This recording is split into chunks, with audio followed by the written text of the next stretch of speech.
गुरु रामपाल जी परमेश्वर जी की जय हो।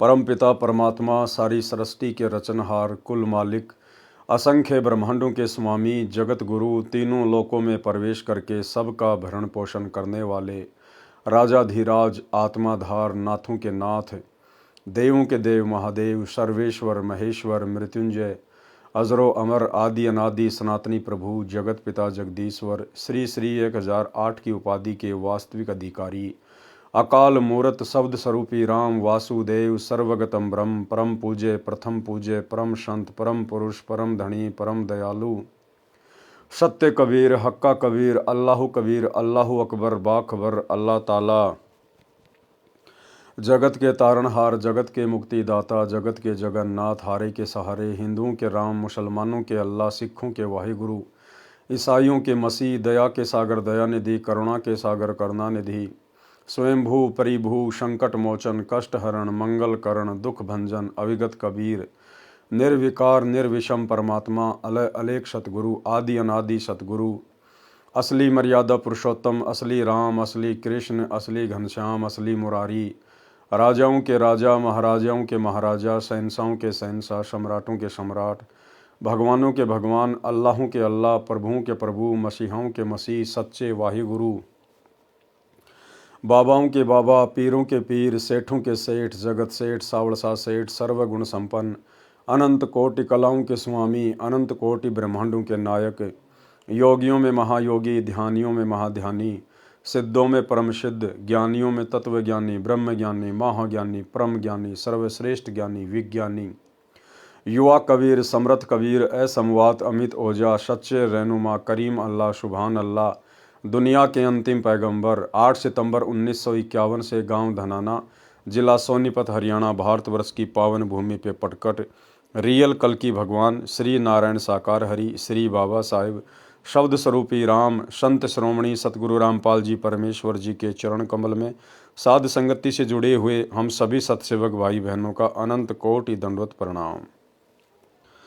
सत्साई भाई और बहनों, दया पूज्य गुरुदेव भगवान की सतगुरु रामपाल जी परमेश्वर जी की जिनके विशेष आशीर्वाद से शुभ आशीर्वाद से आप और हम सभी सतसेवक भाई बहन साध संगति से जुड़कर गुरुदेव के तत्व ज्ञान को आधार बनाकर अपनी आत्मा के कल्याण हेतु भक्ति मार्ग पर दृढ़ता के साथ निरंतर आगे बढ़ रहे हैं। भाई और बहनों, पूज्य गुरुदेव जी के कर कमल से लिखित पवित्र पुस्तक कबीर सागर के सरलार्थ के ऊपर वीडियो बनाने की श्रृंखला जारी है। इस श्रृंखला में आज हमारा ये 51 नंबर का वीडियो है। प्रत्येक वीडियो में गुरुदेव के आशीर्वाद से हमें कुछ न कुछ सीखने को मिलता है। साथ ही गुरुदेव के कर कमल से लिखित होने के कारण यदि हम इस पवित्र पुस्तक को पढ़ते हैं या सुनते हैं उससे भी हम ढेर सारे पुण्य के भागी बनते हैं। तो आज के वीडियो में गुरुदेव ने काफ़ी कुछ जगत वाले भाई बहनों के हिसाब से लिखा हुआ है। हम केवल उसको पढ़ेंगे क्योंकि गुरुदेव भगवान ने उन तमाम बातों का अपने सत्संगों में अनेकों बार जिक्र किया हुआ है। इसलिए आप और हम सभी जो उनके शिष्य हैं, उनके फॉलोवर हैं, वे सारी बातें आप और हमें भली भांति से पता हैं, हम उससे परिचित हैं। इसलिए जगत वाले भाई बहनों के लिए हम इन चीज़ों को पढ़ेंगे। तो चलिए आगे बढ़ते हैं। अध्याय कबीर चरित्र बोध का सारांश। अध्याय कबीर चरित्र बोध का सारांश। कबीर सागर में 38वां अध्याय कबीर चरित्र बोध पृष्ठ 1789 पर है। कबीर सागर के यथार्थ ज्ञान को बिगाड़ कर कहीं का नहीं छोड़ा कि इन्होंने जो नकली कबीरपंथी हैं, धर्मदास जी के वंश परंपरा वाले, उन्होंने अपना मनमाना आचरण करते हुए और कबीर सागर में मनमुखी वाणियाँ जोड़ दी हैं, तोड़ दी हैं। हर प्रकार से कबीर सागर के वास्तविक स्वरूप को तोड़ मरोड़ कर बिगाड़ दिया है। कबीर पंथ धर्मदास जी के द्वितीय पुत्र श्री चूड़ामणि, जिसको मुक्तामणि भी कहते हैं, उनसे चला है। इससे काल के 10 पंथ और निकले हैं। 12वां पंथ संत गरीबदास जी गांव छुड़ानी जिला झज्जर प्रांत हरियाणा से चला है। संत गरीबदास जी को स्वयं कबीर परमेश्वर जी मिले थे। उनको संत धर्मदास जी की तरह सत्यलोक लेकर गए थे, फिर वापस पृथ्वी पर शरीर में प्रवेश किया था। अपनी यथार्थ महिमा का परिचय दिया जो संत गरीबदास जी ने आंखों देखा, कानों सुना, ज्ञान अपनी अमृतवाणी में बताया है, जिसको हम सदग्रंथ कहते हैं। संत गरीबदास जी ने कबीर सतगुरु के विषय में बताया है। गरीब गुरु ज्ञान अमान अडोल अबोल है, सतगुरु शब्द सेरी पिछाणी, दास गरीब कबीर सतगुरु मिले, आन अस्त्याना रोप्या छुड़ानी। स्पष्ट हुआ कि संत गरीबदास जी को सन 1727 विक्रमी संवत 1784 में कबीर परमेश्वर जी सतगुरु रूप में मिले थे। आज आप और हमें कबीर परमेश्वर किस रूप में मिले हैं? सतगुरु रूप में। ये परमेश्वर जिंदा बाबा के रूप में, सतगुरु के रूप में प्रकट होते हैं। कौन से कबीर जी मिले थे? गरीब हम सुल्तानी नानक तारे, दादू को उपदेश दिया, जाति जुलाहा भेद न पाया, काशी माहे कबीर हुआ। स्पष्ट हुआ कि संत गरीबदास जी को काशी वाला जुलाहा कबीर सतगुरु मिले थे। वही कबीर जी श्री नानक देव जी सिख धर्म के प्रवर्तक को मिले थे। उस समय परमेश्वर कबीर बंदी छोड़ जी काशी शहर में जुलाही की लीला कर रहे थे। सुल्तानपुर शहर के पास बह रही बेई नदी के किनारे श्री नानक देव जी को मिले थे। उस समय श्री नानक देव जी नदी पर सुबह स्नान करने के लिए गए हुए थे। कुछ देर ज्ञान चर्चा हुई, फिर 3 दिन तक उनको संत धर्मदास जी तथा संत गरीबदास जी की तरह सत्यलोक यानी सचखंड में लेकर गए थे। फिर श्री नानक देव जी को वापस पृथ्वी पर छोड़ा। उन्होंने भी आंखों देखा तथा कानों सुना, परमेश्वर की महिमा का ज्ञान अपनी अमृत वाणी में बताया। वही परमेश्वर कबीर जी श्री संत दादू दास साहिब जी को मिले थे। उनको भी 3 दिन तक ऊपर सत्यलोक में लेकर गए। वह सतगुरु कबीर जी माघ महीने की शुक्ल पक्ष की एकादशी को विक्रमी संवत 1575 सन 1518 को मगहर नगर से सशरीर सत्यलोक में अपने निज घर में चले गए थे। उस समय कई हजार दर्शक उपस्थित थे तथा मगहर नगर का नवाब बिजली खान पठान तथा काशी शहर का नरेश वीर देव सिंह बघेल भी अपनी अपनी सेना सहित मगहर में उपस्थित थे। उन सब के देखते देखते आकाश में परमात्मा सशरीर गए थे। जब शव के ऊपर की चादर को उठाकर देखा तो शव के आकार में सुगंधित फूल मिले थे। उसके पश्चात विक्रमी संवत 1784 सन 1727 में संत गरीबदास जी को सतलोक से आकर छुड़ानी गांव के जंगल खेतों में मिले थे। उस समय संत गरीबदास जी की आयु 10 वर्ष की थी। संत गरीबदास जी ने कहा है कि गरीब अजब नगर में ले गए मुझको सतगुरु आण, झिलके बिंब अगाध गति सूते चादर ताण। गरीब अलल पंख अनुराग है, सुन मंडल रहें थीर, दास गरीब उधारिया सतगुरु मिले कबीर। गरीब 16 संख पर सतगुरु का तकिया, गगन मंडल के जिंदा, हुक्म हिसाबी हम चल आए, काटन यम का फंदा। भावार्थ, संत गरीबदास जी ने बताया है कि सतगुरु कबीर जी मुझे सतलोक से आकर अजब नगर यानी अद्भुत नगर सत्यलोक में ले गए। वहां हम निश्चिंत होकर सोए, यानी उस परमात्मा तथा उस अमरलोक की महिमा सुनकर मैं निश्चिंत हो गया कि जो सत्य साधना परमेश्वर कबीर जी ने बताई है उससे उस सत्यलोक में चला जाऊंगा, जहां जाकर साधक फिर लौटकर संसार में नहीं आते। वहां पर जीव को वृद्ध अवस्था नहीं होती है, वहां जीव की कभी मृत्यु नहीं होती। इसी कबीर परमेश्वर ने धनी धर्मदास जी बांधवगढ़ वाले का उद्धार किया था। गरीब जिंदा जोगी जगत गुरु, मालिक मुर्शद पीर, दोहों दीन झगड़ा मंड्या, पाया नहीं शरीर। गरीब जमजोरा जहां से डरे, मिटे कर्म के लेख, अदली असल कबीर है, कुल के सतगुरु एक। गरीब ऐसा सतगुरु हम मिला है जिंदा जगदीश, सुन विदेशी मिल गया, छत्र मुकुट है शीस। गरीब सब पदवी के मूल हैं, सकल सिद्धि हैं तीर, दास गरीब सतपुरुष बजो, अवगत कला कबीर। गरीब अनंत कोटि ब्रह्मांड का, एक रति नहीं भार, सतगुरु पुरुष कबीर है, कुल के सिरजनहार। भावार्थ, संत गरीबदास जी ने स्पष्ट कर दिया है कि मुझे सतगुरु रूप में स्वयं सृजनहार मिले थे। जिन्होंने सर्व ब्रह्मांडों की रचना की है वह परमेश्वर कबीर जी हैं, जो काशी शहर भारतवर्ष में जुलाही की लीला करके गए थे। वे सब पदवी के मूल हैं, यानी पूर्ण सतगुरु की पदवी भी उन्हीं के पास है। देखो भाई और बहनों, कितना गहरा पॉइंट है।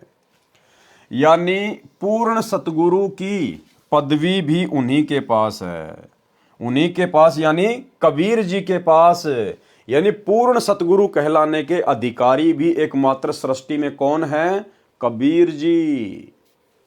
अगर उनके अलावा कोई अपने नाम के आगे पीछे सतगुरु लगाता है या उनके फॉलोवर लगाते हैं तो इसका मतलब वे सारे के सारे नकली सतगुरु हैं।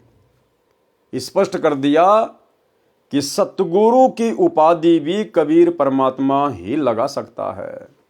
तो भाई और बहनों, यदि आज हम अपने पूज्य गुरुदेव जी को सतगुरु कहकर संबोधित कर रहे हैं। सतगुरु रामपाल जी महाराज की जय, सतगुरु रामपाल जी भगवान की जय। तो आप और हमें सतगुरु की पदवी और सतगुरु की परिभाषा से भी परिचित हो जाना चाहिए। अगर हम अपने पूज्य गुरुदेव सतगुरु रामपाल जी के नाम से पहले सतगुरु शब्द का इस्तेमाल कर रहे हैं, तो आप भाई बहनों को यह ज्ञान होना चाहिए कि सतगुरु की उपाधि केवल कबीर परमेश्वर के लिए है और किसी के लिए नहीं। और हम बारंबार अपने गुरुदेव को सतगुरु कहते हैं।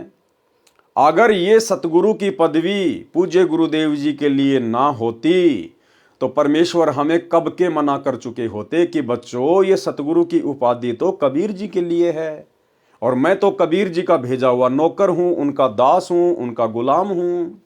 तो बच्चों ये सतगुरु की उपाधि मेरे लिए मत लगाया करो। लेकिन कभी भी गुरुदेव ने हमें मना नहीं किया। इसका मतलब हमारे गुरुदेव स्वयं कबीर परमेश्वर हैं, कबीर परमात्मा हैं।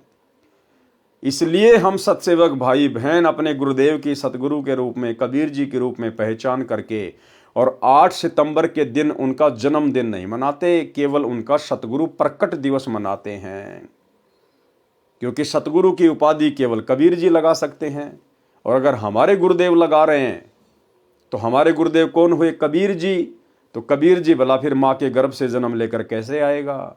इसलिए हम सत्सेवक भाई बहन अपने गुरुदेव को सच्चा सतगुरु मानते हैं, कबीर परमात्मा मानते हैं, इसलिए हम उनका प्रकट दिवस मनाते हैं।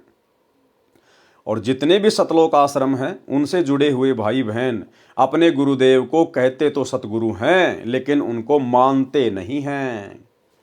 वो तो सतगुरु यानी कबीर जी एक दाढ़ी मूंछ वाली उस नकली फोटो को मानते हैं। इसीलिए तो प्रतिवर्ष 8 सितंबर को अपने गुरुदेव का इन सतलोक आश्रमों में जन्मदिन मनाते हैं। तो भाइयों और बहनों, आप और हमें दृढ़ विश्वास हो जाना चाहिए कि धरती पर एकमात्र कबीर यदि वर्तमान में कोई है तो सतगुरु रामपाल जी हैं।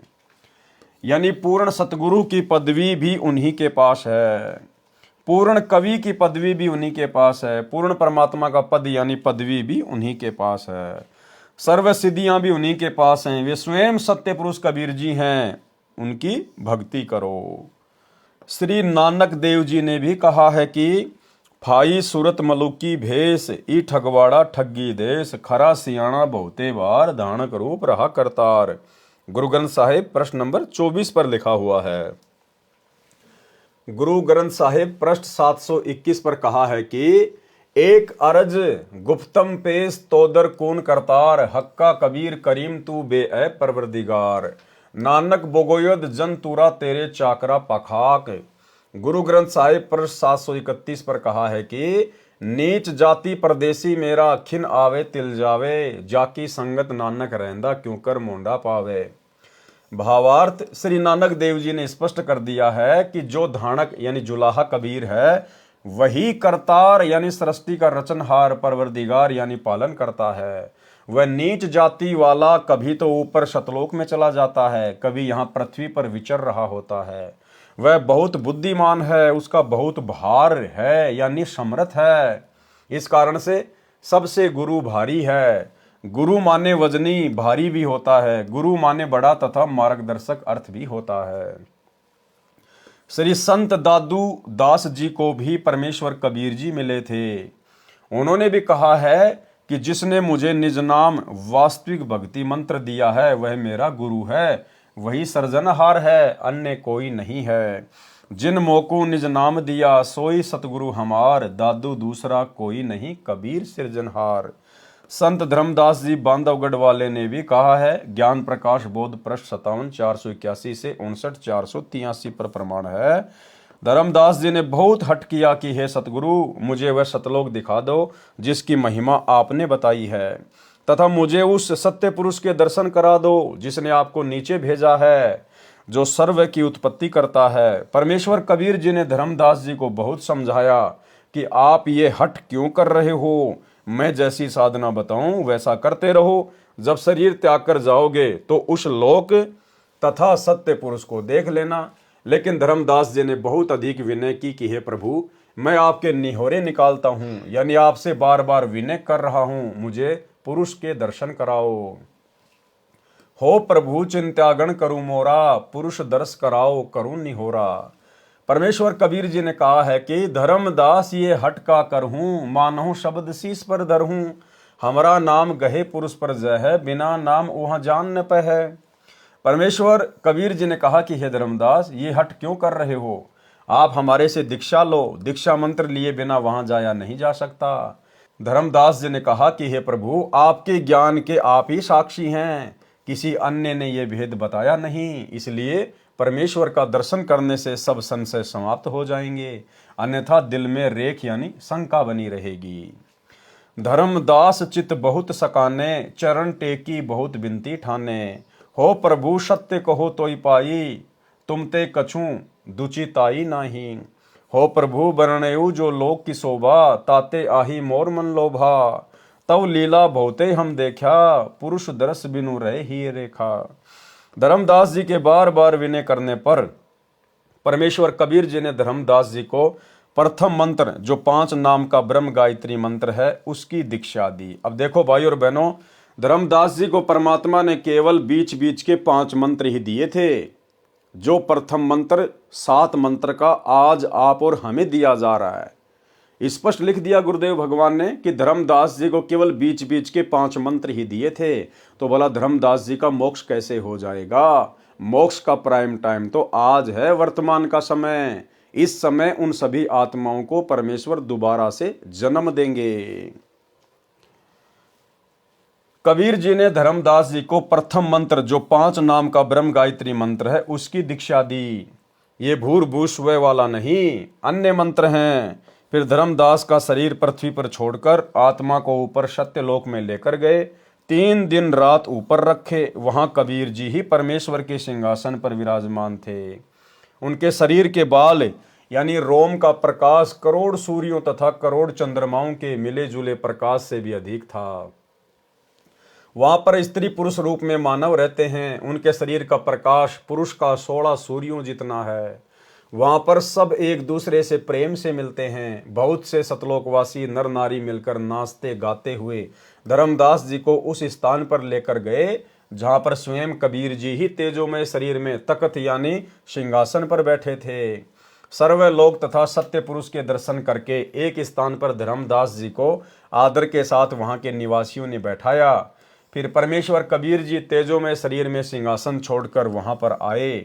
धर्मदास जी शर्मिंदा हो गए, लज्जावश होकर कहने लगे कि पुरुष अरु कबीर देखा एक भाई, धर्मदास पुनि रह लजाई। धर्मदास ने देखा कि भाई नीचे जो मेरे गुरु हैं, जो कबीर जी हैं, जो मेरे गुरु रूप में नीचे भूमिका कर रहे हैं, और ऊपर जो मैंने सिंहासन पर जो तेजोमय शरीर देखा है, ये तो दोनों एक ही शक्ति हैं। ये पुरुष और कबीर जी यानी मेरे गुरु जी दोनों एक ही हैं। धर्मदास शर्म के मारे पानी पानी हो गया कि हे गुरुदेव, मैंने आपके ऊपर पृथ्वी लोक पर विश्वास क्यों नहीं किया? मैंने आपको वहीं पे परमात्मा क्यों नहीं माना? ठीक इसी प्रकार भाइयों और बहनों, वही कबीर परमेश्वर जो अपने एक रूप में सतलोक में सिंहासन पर तेजोमय रूप में बैठे हैं, आज वे ही स्वयं हमारे पूज्य गुरुदेव जी की भूमिका नीचे कर रहे हैं। इसलिए हम भाई बहनों को ये तनिक भी शंका नहीं होनी चाहिए कि हमारे पूज्य गुरुदेव सतगुरु रामपाल जी के अलावा कहीं और कोई कबीर परमात्मा दूसरा भी होगा। एकमात्र यही परमेश्वर हैं, और ये चाहें तो अपने अरबों खरबों जितने चाहे उतने रूप बनाकर कहीं भी लीला कर सकते हैं। लेकिन भगत का ये लक्षण होता है कि अपने गुरु के अलावा किसी और में कबीर परमात्मा ना देखे। पुरुष अरु कबीर देखा एक भाई, धर्मदास पुनि रहे लजाई। पुरुष दरस करी आए तवां, प्रथम कबीर बैठाए जवां। यहाँ कबीर बैठे पुनि देखा, कला पुरुष तन अचरज पेखा। का अजगुत के नेहू भाई, वहां मोहे प्रतीत न आई। धाय चरण अति सकुचाई, हे प्रभु तव परिचय अब हम पाई। ये शोभा कस वहां छुपावा, कैसे नहीं जग में प्रकट दिखावा। भावार्थ, जब धर्मदास जी ने परमेश्वर को सतलोक में अपने वास्तविक सत्य पुरुष रूप में देखा तो कहा कि मेरे को अब आपका वास्तविक परिचय हुआ है। आप सत्य पुरुष स्वयं ही संसार में कबीर दास कहलाते हो। आपने यह वास्तविक शोभा नीचे पृथ्वी पर क्यों छुपा रखी है? तब परमेश्वर ने कहा कि यदि मैं इसी प्रकाश युक्त शरीर से संसार में चला जाऊं तो काल निरंजन विकल यानी परेशान हो जाएगा। सब जीव मेरे से लगन लगाएंगे, ये मैं नहीं करूंगा, क्योंकि जब तक जीव को ज्ञान नहीं होगा और उसकी भक्ति की शक्ति पूरी नहीं होगी तब तक सत्य लोक में स्थायी निवास नहीं मिल सकता। धर्मदास जी को परमेश्वर ने कहा कि जब मैं नीचे सतगुरु रूप में जाता हूं, अपने आप को छुपा के लीला करता हूं, तो इसके दो कारण हैं। सबसे पहला कारण तो ये, यदि इस काल को इस बात का पता चल जाए कि ये वही कबीर परमात्मा है जिसने मुझे सत्यलोक से निकाला था, तो इसका कलेजा फट जाएगा, इसका कलेजा। और दूसरा, यदि मैं वहाँ अपने वास्तविक रूप में चला जाऊं तो सारे जीव मेरे पीछे पड़ जाएंगे, मेरे ज्ञान को कोई सुनेगा ही नहीं, कोई मानेगा ही नहीं। जैसे भाई और बहनों, आजकल ये पर्चियाँ निकालने वाले बाबा, दुनिया भर के लोग वहाँ पर जा रहे हैं। ना कोई ज्ञान है, ना कोई समाधान है, ना कोई भक्ति मार्ग है, बस खाली चमत्कार के पीछे लगे हुए हैं। तो परमेश्वर को इस बात का पता था कि यदि मैं वहाँ जाकर कोई ऐसा प्रत्यक्ष चमत्कार करूँगा या अन्य अपना कोई विशेष रूप दिखा दूंगा या तेजोमय रूप में चला जाऊंगा तो सारे जीव मेरे पीछे पड़ जाएंगे और वो ज्ञान से परिचित नहीं हो पाएंगे, मुझे ज्ञान को आधार बनाकर नहीं समझ पाएंगे। और अगर ज्ञान आधार से मेरी पहचान नहीं हुई तो वो कभी भी सतलोक जाने और यहाँ रहने के योग्य नहीं बन सकते। इसलिए गुरुदेव भगवान ने वर्तमान में अपने आप को छुपाया हुआ है और ज्ञान से हमने इनकी पहचान करनी पड़ेगी, क्योंकि जितनी आवश्यकता है उससे कई गुना ज़्यादा ज्ञान गुरुदेव ने अपनी पहचान करवाने के लिए आप और हमें अपने सत्संगों में दे दिया है। तो सौभाग्य है साथ संगति से जुड़े हुए भगत भाई बहनों का, जिन्होंने गुरु रूप में आए हुए कबीर परमात्मा की पहचान कर ली है। और उसके बाद जो नकली कबीर संसार में प्रचलित है, एक दाढ़ी मूंछ वाली फोटो, मुर्दा फोटो जिसको कबीर दास कहते हैं, उस फोटो को हम सभी सत्सेवक भाई बहनों ने अपने अपने घर से, दरबार से, लोकेट से हमने बिल्कुल बाहर निकाल फेंका है, क्योंकि हमने अपने गुरु को ही कबीर भगवान मान लिया है। इसलिए मैं वास्तविक यानी तत्व ज्ञान तथा सत्य भक्ति मंत्र बताने संसार में जाता हूं। जो मुझ पर विश्वास करके मंत्र जाप करेगा तो वह निश्चय मुक्ति प्राप्त करके इस लोक में आएगा। जो मुझ पर विश्वास करके, गुरुदेव कह रहे हैं कि जो मुझ पर विश्वास करेगा और मुझे कबीर मानकर यानी अपने गुरु को ही कबीर परमात्मा मान के जो भक्ति करेगा वही मोक्ष का अधिकारी होगा। तो ये मोक्ष के अधिकारी तो वर्तमान में केवल सत्सेवक भाई बहन हैं। बाकी सतलोक आश्रमों में तो ना जाने कितने परमात्मा हैं। जब जून का महीना आता है तो दाढ़ी मूंछ वाले कबीर जी को परमात्मा मान के, कबीर जी मान के उनका कबीर प्रकट दिवस मना लिया जाता है। जब गरीबदास जी का बोध दिवस आता है तो उनको भगवान मान लिया जाता है। जब संत रामपाल जी का अवतरण दिवस आता है तो उनको भगवान मान लिया जाता है। तो भाई और बहनों, आश्रमों से जुड़े हुए भाई बहनों का तो कोई स्टैंड ही नहीं है।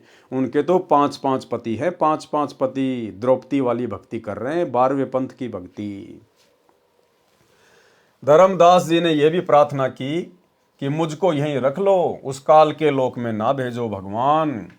हे साहिब अब वहां न जाही, ये सुख तज कहाँ जुराही। वह तो यमदेश अपर बल काला, नहीं जानो वहां होत बेहाला। परमेश्वर कबीर जी ने धर्मदास जी को समझाया कि आप पृथ्वी पर जाओ, मैं सदा तुम्हारे साथ रहूंगा। आपने जो आंखों सतलोक की शोभा, सुख तथा परमेश्वर देखा है, ये संसार के जीवों को बताओ, अपना साक्ष्य देकर उनको विश्वास दिलाओ। सत्य भक्ति करके भक्ति धन संचित करके यहाँ आओ। धर्मदास तो है चिंता नाही, तुमरे संग हम सदा रहाई।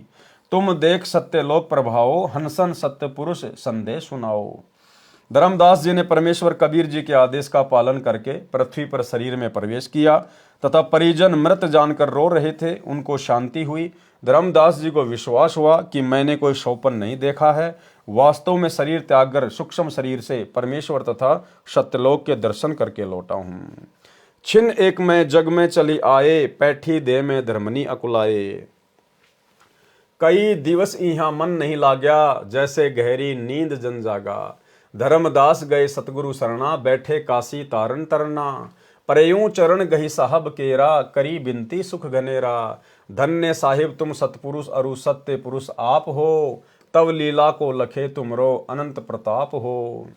त्रिदेव मुनि नारद कोई न पार तुम्हारा पाए हो, ता हंस के भाग सराइये जो शरण तुम्हारी आए हो। निर्गुण सरगुण अनादि तुम हो, अविगत अगम अथा, गुप्त भये जग में फिरो, को पावे तुमरो था। इस प्रकार उपरोक्त सर्व प्रत्यक्ष दृष्टा महापुरुषों ने स्पष्ट किया कि जो काशी में धानक यानी जुलाहे की भूमिका भी किया करता था वह स्वयं सत्य पुरुष है। परमेश्वर कबीर जी ने भी स्वामी रामानंद जी आचार्य को अपना परिचय दिया था। कहा था कि हम ही अलख अल्लाह हैं, कुतुब गोश अरुपीर, गरीबदास खालिक धनी, हमरा नाम कबीर। ए स्वामी सृष्टा में सृष्टि हमारे तीर, दास गरीब अदर बसूं, अविगत सत्य कबीर। स्वामी रामानंद काशी वाले आचार्य को भी परमेश्वर कबीर जी, संत धर्मदास जी, संत गरीबदास जी, संत दादू जी तथा संत नानक देव जी की तरह सत्यलोक में ले जाकर अपना परिचय करवाकर पृथ्वी पर शरीर में छोड़ा था। स्वामी रामानंद जी ने भी कहा था कि तहाँ वहाँ चित चक्रित भया, देख फजल दरबार, दास गरीब सिजदा किया, हम पाए दीदार। बोलत रामानंद जी सुनो कबीर करतार, गरीब दास सब रूप में तुम ही बोलनहार। तुम साहिब तुम संत हो, तुम सतगुरु तुम हंस, गरीब दास तुम रूप बिना और न दूजा अंश। मैं भगता मुक्ता भया, किया कर्म कुल नाश, गरीब दास अविगत मिले, मेटी मन की प्यास। दोनों ठोर है एक तू, भया एक से दोए, गरीब दास हम कारणे आए हो मगजोए। बोले रामानंद जी सुनो कबीर सुभान, गरीब दास मुक्त भये, उदरे पिंड और प्राण। गोष्ठी रामानंद से काशी नगर मंजार, गरीब दास जिंद पीर के हम पाए दीदार। उपरोक्त परमाणु से स्पष्ट हुआ कि काशी में कपड़ा बुनने वाला जुलाहा कबीर ही पूर्ण परमात्मा है, सर्व का रचनहार है। बड़ी विडंबना है कि मुझदास रामपाल दास के अतिरिक्त सब कबीर पंथी कहते हैं कि सत्य पुरुष तो निराकार है, सतलोक में केवल प्रकाश है।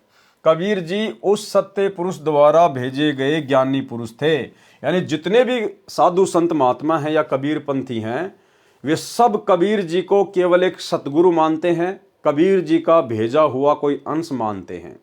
कोई भी ये नहीं मानता कि कबीर जी खुद ही सत्य पुरुष हैं। कबीर जी उस सत्य पुरुष द्वारा भेजे गए ज्ञानी पुरुष थे, यानी सतगुरु थे, वे सत्य पुरुष नहीं थे। ठीक इसी प्रकार भाइयों और बहनों, वर्तमान में साध संगति से जुड़े हुए सत्सेवक भाई बहनों के अलावा ना ही तो हमारे खुद के सतलोक आश्रमों से जुड़े हुए भाई बहन मानते हैं और ना ही दुनिया वाले मानते हैं। दुनिया वाले तो भला मानेंगे कैसे उनके शरण में आए बिना। फिलहाल हमारे खुद के गुरु भाई बहन जो सतलोक आश्रमों से जुड़े हुए हैं, वो भी नहीं मानते कि सतगुरु रामपाल जी खुद ही सत्य पुरुष हैं। वे सतगुरु रामपाल जी को कबीर जी का अवतार मानते हैं, उनके द्वारा भेजा गया कोई हंस मानते हैं। तो ठीक वही स्थिति जगत में जो नकली कबीर पंथियों की है, जो कबीर जी को परमात्मा ना मान के कबीर जी का भेजा हुआ दास मानते हैं, ठीक इसी प्रकार वही स्थिति सतगुरु रामपाल जी के पंथ में सतलोक आश्रमों से जुड़े हुए 90% भगत भाई बहनों की है। वे अपने गुरु को कबीर जी नहीं मानते, वे अपने गुरु को कबीर जी का भेजा हुआ दास मानते हैं। तो जिस प्रकार वो विशेष दया परमेश्वर अपने आप को छुपाते हुए कह रहे हैं गुरुदेव भगवान कि केवल मेरे ऊपर दया हुई है, जो कबीर जी को परमात्मा मानता है, बाकी कोई नहीं मानता।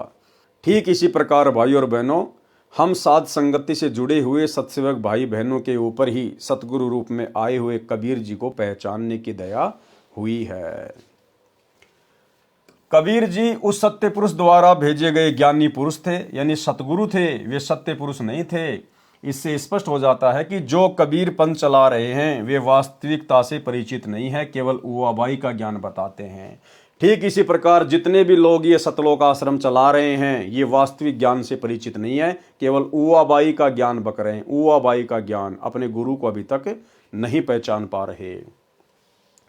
कबीर सागर में पृष्ठ पर कबीर चरित्र बोध में गलत लिखा है कि सत्य पुरुष की आज्ञा।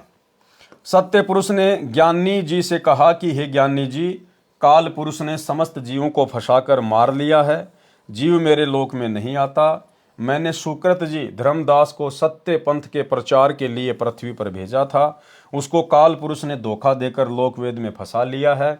आप पृथ्वी पर जाओ और सुकृत जी को चेताकर मुक्ति पंथ प्रकट करो। तब ज्ञानी जी कबीर जी सत्य पुरुष की आज्ञा सिरोधार्य कर दंडवत प्रणाम करके सत्यलोक से विदा हुए। कबीर साहिब का काशी में प्रकट होना भी गलत लिखा है। इसमें लिखा है कि विक्रमी संवत 1455 ज्येष्ठ पूर्णिमा को सोमवार के दिन सत्य पुरुष का तेज काशी में लहर तारा तालाब में उतरा। उस समय पृथ्वी और आकाश प्रकाशित हो गए। उस समय अष्टानंद वैष्णव तालाब पर बैठे थे। वर्षा हो रही थी, बिजली चमक रही थी। उपरोक्त विवरण से स्पष्ट है कि लेखक महोदय की बुद्धि कितना कार्य कर रही है। कहा है कि वर्षा हो रही थी और वैष्णव अष्टानंद जी तालाब पर बैठे थे। विचार करें, वर्षा में ऋषि अष्टानंद तालाब पर बैठकर क्या कर रहे थे। वर्षा में मूर्ख भी नहीं बैठे, वह भी इधर उधर कोई मकान या झोपड़ी खोजता है। वास्तविकता यह है कि अष्टानंद साधक थे, प्रतिदिन स्नान करने जाते थे, सरोवर के पास बैठकर साधना किया करते थे। प्रतिदिन की तरह उस दिन भी स्नान करके अपनी साधना कर रहे थे। उस दिन ज्येष्ठ मास की पूर्णिमा थी, मौसम साफ था। अब भाई और बहनों, कौन बता सकता है ये बातें। नकली कबीर पंथियों ने तो उबाई बक दी कि जब कबीर जी काशी में लहर तारा तालाब पर प्रकट हुए तो बरसात हो रही थी। अब ये वही कबीर परमात्मा जो आज पुनः धरती पर प्रकट हुए हैं सतगुरु रामपाल जी के रूप में, वे ही बता सकते हैं कि उस समय मौसम कैसा था। तो गुरुदेव भगवान अपने कर कमल से लिख रहे हैं कि उस दिन मौसम साफ था, कोई बरसात वगैरह नहीं हो रही थी।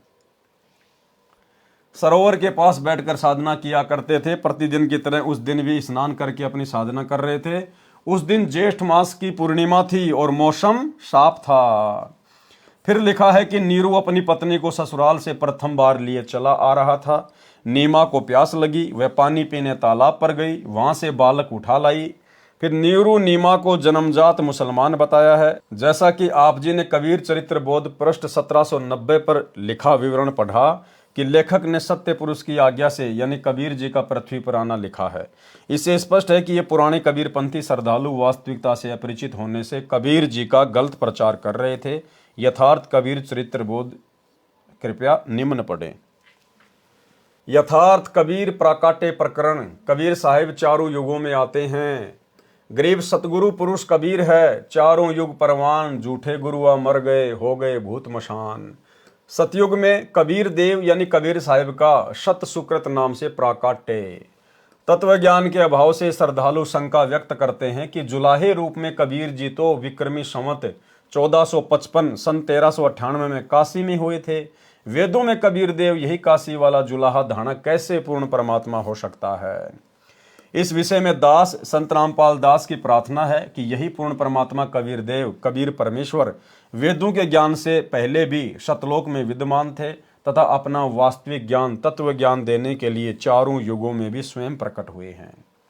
सतयुग में सतसुकृत नाम से, त्रेता युग में मुनिंद्र नाम से, द्वापर युग में करुणामय नाम से तथा कलयुग में वास्तविक कबीर देव कबीर प्रभु नाम से प्रकट हुए हैं। इसके अतिरिक्त अन्य रूप धारण करके कभी भी प्रकट होकर अपनी लीला करके अंतर्ध्यान हो जाते हैं।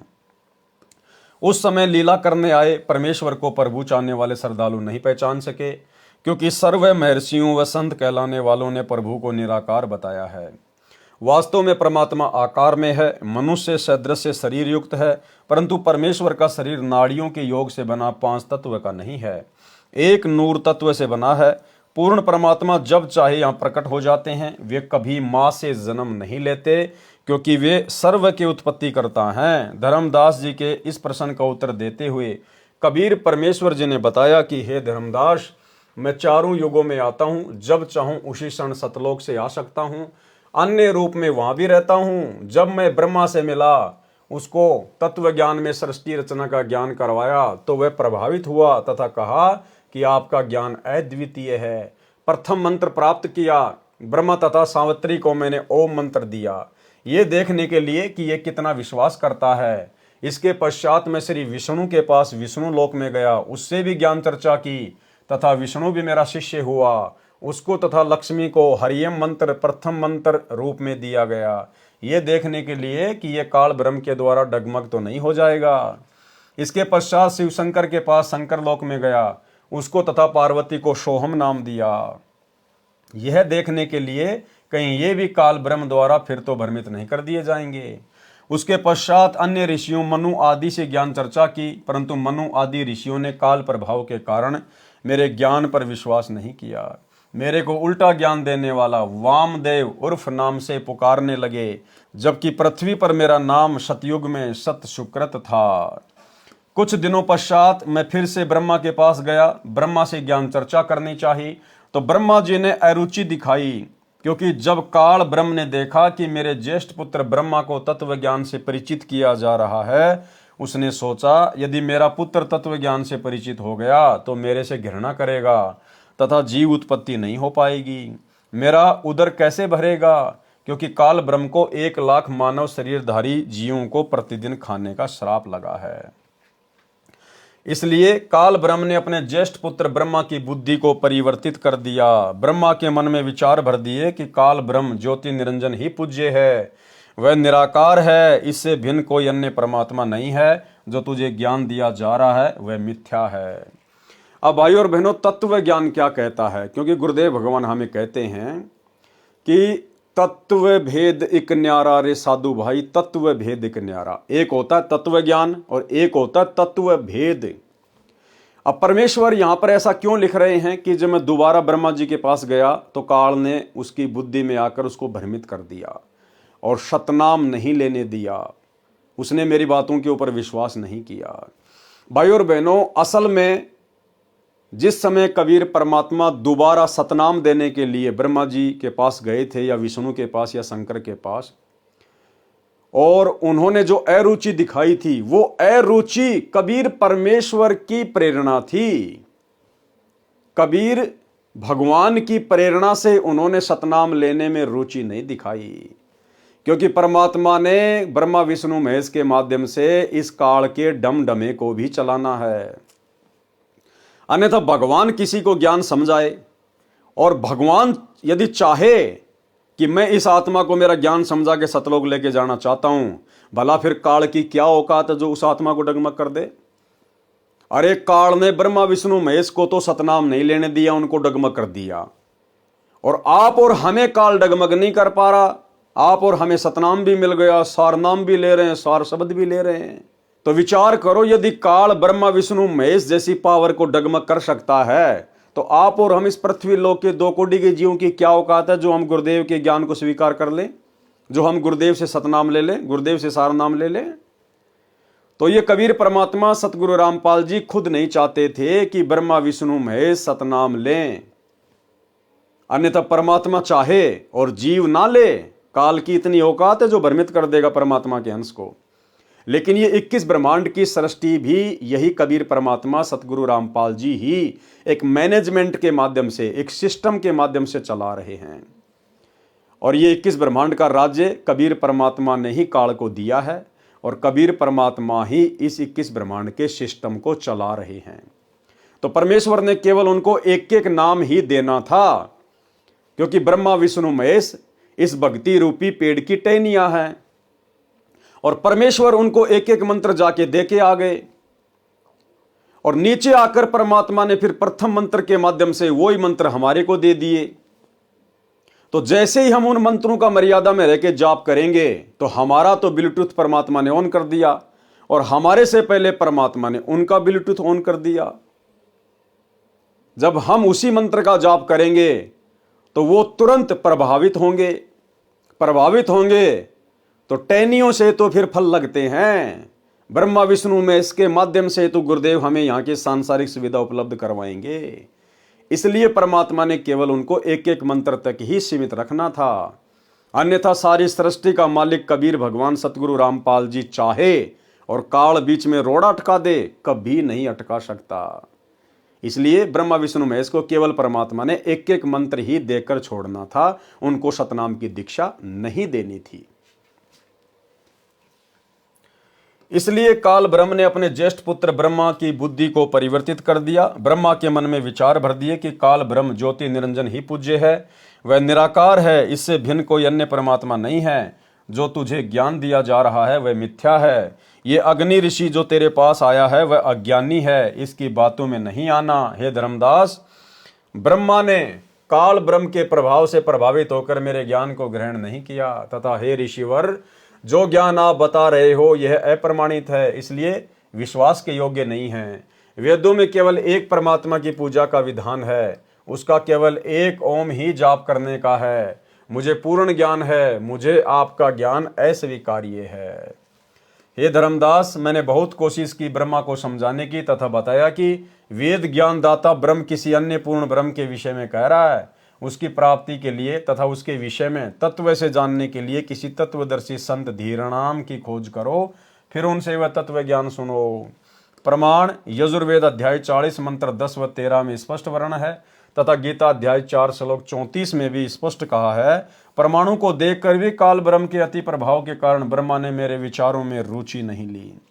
मैंने जान लिया कि ब्रह्मा को काल ने भ्रमित कर दिया है, इसलिए विष्णु जी ने भी अरुचि की तो मैं वहां से शिव शंकर के पास गया। यही स्थिति शिव की देखकर मैं नीचे पृथ्वी लोक में आया।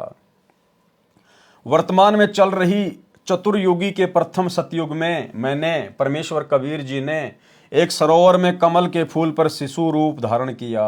एक ब्राह्मण दंपत्ति निसंतान था। वह विद्याधर नामक ब्राह्मण अपनी पत्नी दीपिका के साथ अपनी ससुराल से आ रहा था। उनकी आधी आयु बीत चुकी थी, कोई संतान नहीं थी। दीपिका को अपने पिता के घर पर कुछ औरतों ने हमदर्दी जताते हुए कई बार कहा था कि संतान बिना स्त्री का कोई सम्मान नहीं करता। अब ये विद्याधर नाम का ब्राह्मण सतयुग में कौन था भाई और बहनों? जो ब्राह्मण कुल में था और जिसने कबीर परमात्मा का सतसुकृत नाम रखा था और अपने पुत्र की तरह पालन पोषण किया था। 650 साल पहले जो पंडित रामानंद जी थे वही सतयुग में विद्याधर नाम के ब्राह्मण थे। आगे गुरुदेव बता रहे हैं, एक संतान तो होनी चाहिए। इन बातों को याद करके दीपिका रो रही थी। और ये दीपिका कौन थी भाई और बहनों? सतयुग में जिसने कबीर परमात्मा का पालन पोषण किया था 650 साल पहले कमाली, ये जो कमाली की जो आत्मा थी वो सतयुग में दीपिका नाम की ब्राह्मणी थी तथा शुभ की लेकर अपने इष्ट शिव जी से संतान की प्रार्थना कर रही थी। विचार कर रही थी कि वह वृद्ध अवस्था में हमारी उंगली पकड़ने वाला भी नहीं है, वह समय कैसे बीतेगा। इतने में एक सरोवर दिखाई दिया, प्यास लगी थी। वे सरोवर पर विश्राम हेतु रुके। वहां एक नवजात शिशु को कमल के फूल पर प्राप्त करके अति प्रसन्न हुए। उसे परमेश्वर शिव की कृपा से प्राप्त जानकर घर ले आए। एक अन्य ब्राह्मण से नाम रखवाया, उसने मेरा नाम सतसुकृत रखा। मेरी प्रेरणा से कंवारी गायों ने दूध देना प्रारंभ किया। उनके दूध से मेरी परवरिश की लीला हुई। गुरुकुल में शिक्षा की लीला की। ऋषि जी जो वेद मंत्र भूल जाते थे तो मैं खड़ा होकर पूरा करता था। ऋषि जी वेद मंत्रों का गलत अर्थ करते, मैं विरोध करता। इस कारण से मुझे गुरुकुल से निकाल दिया। सतयुग में परमात्मा ने एक ब्राह्मण दंपत्ति के माध्यम से अपनी परिवरिश की लीला पूरी करवाई। उस ब्राह्मण दंपत्ति ने परमेश्वर को पढ़ाई के लिए गुरुकुल में भेज दिया, क्योंकि ब्राह्मणों के बच्चों को गुरुकुल में एडमिशन दिया जाता था। अब वहां पर जो ब्राह्मण जो गुरु थे वो जो वेदों का गलत अर्थ करके बताया करते, तो कबीर परमात्मा बाल रूप में तुरंत खड़े होके पंडितों को बताया करते कि पंडित जी इसका अर्थ ऐसा नहीं है। या अन्य जो साथी लोग थे जो वेद मंत्रों का गलत अर्थ करते तो वे उनको भी समझाया करते थे। इस कारण से वो सारे के सारे गुरुकुल वाले परमेश्वर से दुखी होकर उनको गुरुकुल से बाहर निकाल दिए। भाई और बहनों, बहुत सारे भाई बहन दास के पास में शंका जाहिर करते हैं कि हमारे बच्चे स्कूल में जाते हैं और हमारे बच्चों को गायत्री मंत्र बुलवाया जाता है, ओम भूर्भुवस्सुवः तत्सवितुर्वरेण्यं भर्गो देवस्य धीमहि धियो यो न प्रचोदयात्। तो हमारे बच्चे वो गायत्री मंत्र बोलें या ना बोलें, तो शंका का समाधान गुरुदेव के कर कमल से। भाई और बहनों, जो भूमिका गुरुदेव भगवान ने निभाई गलत है तो गलत का समर्थन हम नहीं कर सकते। आपके बच्चों को चाहिए कि स्कूल में गायत्री मंत्र से पहले ओम शब्द का उच्चारण ना करें और अन्य लोगों को भी समझाने का प्रयास करें कि जो गायत्री मंत्र स्कूल में बोला जा रहा है ये वेद विरुद्ध है, ये गलत है। यजुर्वेद अध्याय 36 का यह मंत्र नंबर 3 है, आप जी देख सकते हैं। और यदि कोई नहीं मानता है तो वो तो उसके ऊपर निर्भर करता है। लेकिन भगत के बच्चों ने ना ही तो वेद मंत्र को ओम शब्द लगाकर बोलना है और ना ही किसी भी प्रकार से कोई सहयोग करना है। और यदि बच्चा नहीं बोलता है, टीचर यदि उसको डांटते हैं, धमकाते हैं या स्कूल से बाहर निकालते हैं, तो भाई और बहनों आप जी उसकी कंप्लेंट कर सकते हो। आप इस विषय को एक मुद्दा बना सकते हो मीडिया वालों के सामने कि हमारे बच्चे को स्कूल से क्यों निकाला गया। हमारा बच्चा वेद मंत्र को गलत तरीके से नहीं बोलेगा, क्योंकि ये जो मंत्र है यजुर्वेद अध्याय 36 का मंत्र 3 है। आप जी वेद मंगाकर देख लीजिए, किसी भी वेद को कौन से वेद में लिखा हुआ है, तो आप इसको एक मुद्दा बना सकते हो अगर चाहो तो, यदि आप सक्षम हैं तो। और बच्चे को तो बिल्कुल भी ओम के साथ में वो मंत्र नहीं बोलना है, बिल्कुल नहीं बोलना है। ओम के अलावा वो मंत्र बोल सकता है। तो ये आप लोगों की शंका का समाधान है। पृथ्वी पर घूमकर मैंने बहुत से ऋषियों से ज्ञान चर्चा की, परंतु शास्त्र विरुद्ध ज्ञान पर आधारित होने के कारण किसी भी ऋषि महर्षि ने ज्ञान सुनने की चेष्टा ही नहीं की। महर्षि मनु से भी मेरी वेद ज्ञान पर चर्चा हुई। महर्षि मनु ने ब्रह्मा जी से ही ज्ञान ग्रहण किया था। महर्षि मनु जी ने मुझे उल्टा ज्ञान देने वाला बताया तथा मेरा उपनाम वामदेव रख दिया। मैंने महर्षि मनु व अन्य ऋषियों से यहाँ तक कहा कि वह पूर्ण परमात्मा मैं ही हूँ। उन्होंने मेरा उपास किया तथा कहा आप यहाँ हैं तो आपका सतलोक तो आपके बिना सुनसान पड़ा होगा। वहां सतलोक में जाने का क्या लाभ, वहां गए प्राणी तो अनाथ हैं। मैंने कहा मैं ऊपर भी विराजमान हूं। तब मनु जी सहित सर्व ऋषियों ने ठाका लगाकर कहा कि फिर तो आपका नाम वामदेव उचित है। वामदेव का अर्थ है कि 2 स्थानों पर निवास करने वाला भी है। वाम अक्सर 2 का बोधक है। इस प्रकार उन ज्ञानहीन व्यक्तियों ने मेरे तत्व ज्ञान को ग्रहण नहीं किया। वामदेव का प्रमाण शिव पुराण पृष्ठ 606 607 कैलाश संहिता प्रथम अध्याय में है। बहुत से प्रयत्न करने पर कुछ पुण्यात्माओं ने मेरा उपदेश ग्रहण किया। मैंने सौसों वेद कबीर वाणी की रचना की, जिसकी काल द्वारा प्रेरित ज्ञानहीन ऋषियों ने बहुत निंदा की तथा जनता से इसे न पढ़ने का आग्रह किया। सतयुग के प्राणी मुझे केवल एक अच्छा कवि ही मानते थे। इस कारण से सतयुग में बहुत ही कम जीवों ने मेरी शरण ग्रहण की। सतयुग में मानव की आयु 1,00,000 वर्ष से प्रारंभ होती है तथा सतयुग के अंत में 10,000 वर्ष रह जाती है। सतयुग में बहुत ही पुण्यकर्मी प्राणी जन्म लेते हैं। सतयुग में स्त्री विधवा नहीं होती, पिता से पहले पुत्र की मृत्यु नहीं होती, आपसी भाईचारा बहुत अच्छा होता है, चोरी जारी अन्य बुराइयां नाम मात्र में ही होती हैं तथा शराब मांस तंबाकू आदि का सेवन सतयुग के आदि में प्राणी नहीं करते। ब्राह्मण विद्याधर वाली आत्मा त्रेता युग में वेद विज्ञ ऋषि हुए तथा कलयुग में ऋषि रामानंद हुए तथा दीपिका वाली आत्मा त्रेता युग में सूर्या हुई तथा कलयुग में कमाली हुई तथा सतयुग में बहुत ही कम प्राणियों ने मेरी शरण ग्रहण की। पूर्ण प्रभु कबीर जी कबीर देव सतयुग में सत सुकृत नाम से स्वयं प्रकट हुए थे। उस समय गरुड़ जी, श्री ब्रह्मा जी, श्री विष्णु जी तथा श्री शिव जी आदि को सतज्ञान समझाया था। आदि अंत हमरे नाही मध्य मिलावा मूला, ब्रह्मा को ज्ञान सुनाया घर घर पिंडा स्थूला। श्वेत भूमि को हम गए जहां विशंबर नाथ, हरियम हीरा नाम दे अष्ट कमल दल स्वाति। हम बैरागी ब्रह्म पद सन्यासी महादेव, सो हम नाम दिया शंकर को करे हमारी सेव। इस प्रकार सतयुग में परमेश्वर कबीर देव जी जो सतसुकृत नाम से आए थे, उस समय के ऋषियों व साधकों को वास्तविक ज्ञान समझाया करते थे, परंतु ऋषियों ने स्वीकार नहीं किया। सतसुकृत जी के स्थान पर परमेश्वर को वामदेव कहने लगे। इसलिए यजुर्वेद अध्याय 12 मंत्र 4 में विवरण है कि यजुर्वेद के वास्तविक ज्ञान को वामदेव ऋषि ने सही जाना तथा अन्य को समझाया। ये है वो मंत्र। ये मंत्र लिखा है गुरुदेव भगवान ने। यह यजुर्वेद अध्याय 12 मंत्र 4 की फोटोकॉपी है, जिसका अनुवाद महर्षि दयानंद सरस्वती ने किया है तथा सार्वदेशिक आर्य प्रतिनिधि सभा दिल्ली द्वारा छपवाया गया है। इसमें स्पष्ट है कि वेदों के ज्ञान को वामदेव ऋषि ने ठीक से समझा तथा अन्य को समझाया।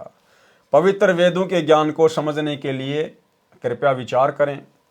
वेदों में कबीर देव अर्थात कबीर परमेश्वर का प्रमाण। पवित्र वेदों में प्रवेश से पहले प्रभु जानकारी के लिए पवित्र चारों वेद प्रमाणित शास्त्र हैं।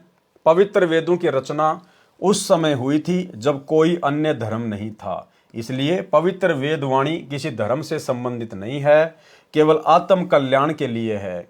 इनको जानने के लिए निम्न व्याख्या बहुत ध्यान तथा विवेक के साथ पढ़नी तथा विचारनी होगी। प्रभु की विस्तृत तथा सत्य महिमा वेद बताते हैं। अन्य शास्त्र श्री गीता जी व चारों वेदों तथा पूर्वोक्त प्रभु प्राप्त महान संतों तथा स्वयं कबीर साहिब जी की अपनी पूर्ण परमात्मा की अमृतवाणी के अतिरिक्त अन्य किसी ऋषि साधक की अपनी उपलब्धि है, जैसे 6 शास्त्र, 11 उपनिषद तथा सत्यार्थ प्रकाश आदि। यदि ये वेदों की कसौटी में खरे नहीं उतरते हैं तो यह संपूर्ण ज्ञान नहीं है। पवित्र वेद तथा गीता जी स्वयं काल प्रभु ब्रह्मदत्त हैं, जिनमें भक्ति विधि तथा उपलब्धि दोनों सही तौर पर वर्णित है। इनके अतिरिक्त जो पूजा विधि तथा अनुभव हैं वह अधूरा समझें।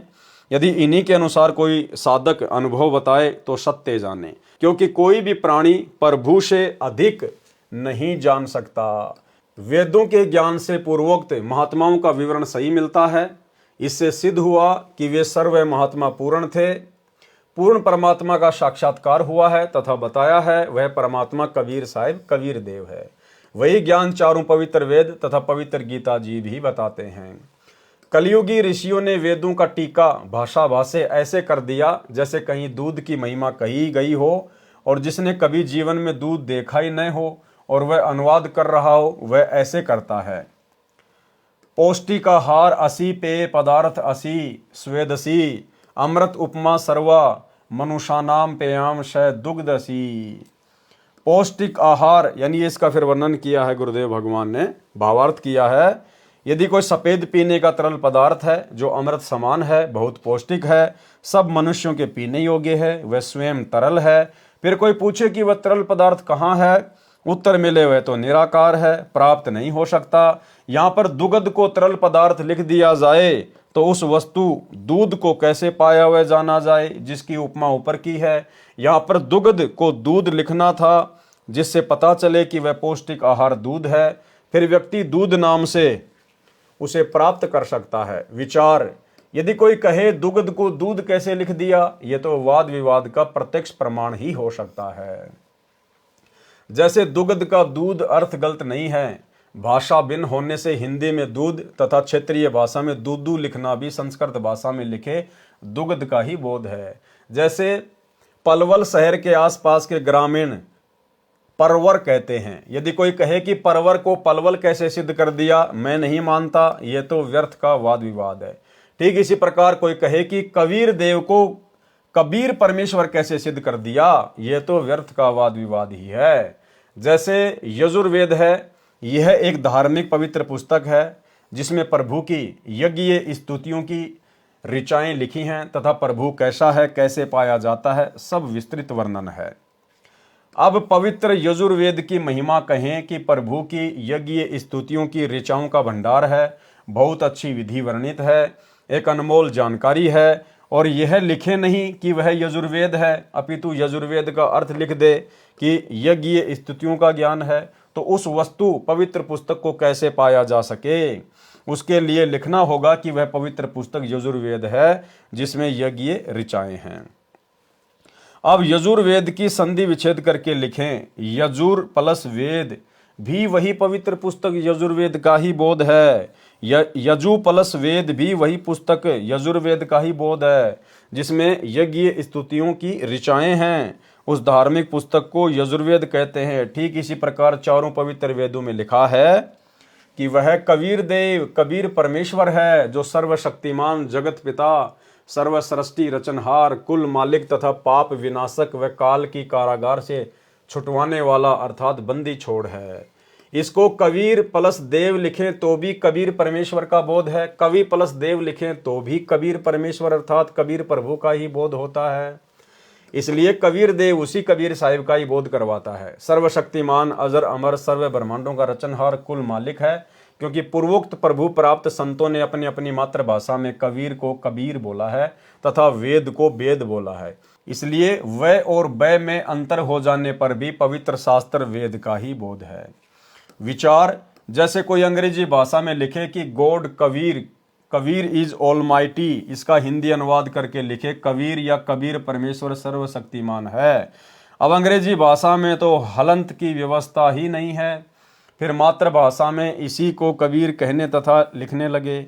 यही परमात्मा कबीर देव, कबीर परमेश्वर 3 युगों में नामांतरण करके आते हैं, जिनमें इनके नाम रखते हैं। सतयुग में सतसुकृत, त्रेता युग में मुनिंदर, द्वापर युग में करुणामय तथा कलयुग में कबीर देव। वास्तविक नाम उस पूर्ण ब्रह्म का कबीर देव ही है, जो सृष्टि रचना से पहले भी अनामी लोक में विद्यमान थे। इन्हीं के उपमात्मक नाम सत्य पुरुष, अकाल मूर्त, पूर्ण ब्रह्म, अलग पुरुष, अगम पुरुष, परम पुरुष, ब्रह्म आदि हैं। उसी परमात्मा को चारों पवित्र वेदों में कबीर अमित ओझा, कबीर अंगारी, कबीर अग्नि तथा कबीर देव कहा है तथा सर्वशक्तिमान सर्वसृष्टि रचनहार बताया है। पवित्र कुरान शरीफ में सूरत फुरकानी 25 आयत नंबर 19, 21, 52, 58, 59 में भी प्रमाण है। कई एक का विरोध है कि जो शब्द कबीर देव है, इसको संधि विच्छेद करने से कवि प्लस देव बन जाता है। ये कबीर परमेश्वर या कबीर साहिब कैसे सिद्ध किया? वह को बै तथा छोटी ई की मात्रा को बड़ी ई की मात्रा करना बेसमझी है। विचार, एक ग्रामीण लड़के की सरकारी नौकरी लगी, जिसका नाम करमवीर पुत्र श्री धर्मवीर सरकारी कागजों में तथा करमवीर पुत्र श्री धर्मवीर पुत्र प्रताप गांव के चौकीदार की डायरी में जन्म के समय का लिखा था। सरकार की तरफ से नौकरी लगने के बाद जांच पड़ताल कराई जाती है। एक सरकारी कर्मचारी जांच के लिए आया। उसने पूछा, करमवीर पुत्र श्री धर्मवीर का मकान कौन सा है? उसकी अमुक विभाग में नौकरी लगी है। गांव में करमवीर को कर्मा तथा उसके पिता को धर्मा तथा दादाजी को परता आदि उर्फ नामों से जानते थे। व्यक्तियों ने कहा कि इस नाम का लड़का इस गांव में नहीं है। काफी पूछताछ के बाद एक लड़का जो करमवीर का सहपाठी था, उसने बताया कि यह कर्मा की नौकरी के बारे में है। तब उस बच्चे ने बताया, यही करमवीर उर्फ कर्मा तथा धर्मवीर उर्फ धर्मा ही है। फिर उस कर्मचारी को शंका उत्पन्न हुई कि करमवीर नहीं करमवीर है। उसने कहा, चौकीदार की डायरी लाओ। उसमें भी लिखा था करमवीर पुत्र धर्मवीर पुत्र प्रताप, पूरा र व के स्थान पर बै तथा छोटी ई की मात्रा लगी थी। तो भी वही बच्चा करमवीर ही सिद्ध हुआ, क्योंकि गांव के नंबरदारों तथा प्रधानों ने भी गवाही दी कि बेशक मात्रा छोटी बड़ी या र आधा या पूरा है, लड़का सही इसी गांव का है। सरकारी कर्मचारी ने कहा, नंबरदार अपने हाथ से लिख दे। नंबरदार ने लिख दिया, मैं करमवीर पुत्र धर्मवीर को जानता हूं, जो इस गांव का वासी है, और हस्ताक्षर कर दिए। बेशक नंबरदार ने वीर में छोटी ई की मात्रा तथा करम में बड़े रे का प्रयोग किया है, परंतु हस्ताक्षर करने वाला गांव का गणमान्य व्यक्ति है। इसी को कोई आपत्ति नहीं हो सकती, क्योंकि नाम की स्पेलिंग गलत नहीं होती। ठीक इसी प्रकार पूर्ण परमात्मा का नाम सरकारी दस्तावेजों में कबीर देव, परंतु गांव पृथ्वी पर अपनी 2 मातृभाषा में कबीर, कबीर, कबीरा, कबीरन आदि नामों से जाना जाता है। इसी को नंबरदारों आंखों देखा विवरण अपनी पवित्र वाणी में ठोक ठोक कर गवाही देते हुए आदरणीय पूर्वोक्त संतों ने कबीर देव को हक्का कबीर, सत कबीर, कबीरा, कबीरन, खबीरा, खबीरन आदि लिखकर हस्ताक्षर कर रखे हैं। वर्तमान सन 2006 से लगभग 600 वर्ष पूर्व जब परमात्मा कबीर जी, कबीर देव जी स्वयं प्रकट हुए थे, उस समय सर्व सदग्रंथों का वास्तविक ज्ञान लोकोक्तियों, दोहों, चौपाइयों, शब्दों अर्थात कविताओं के माध्यम से साधारण भाषा में जन साधारण को बताया था। उस तत्व ज्ञान को उस समय के संस्कृत भाषा व हिंदी भाषा के ज्ञाताओं ने यह कहकर ठुकरा दिया कि कबीर जी तो अशिक्षित हैं। इसके द्वारा कहा गया ज्ञान उस समय में उपयोग की गई भाषा का व्याकरण दृष्टिकोण से ठीक नहीं है।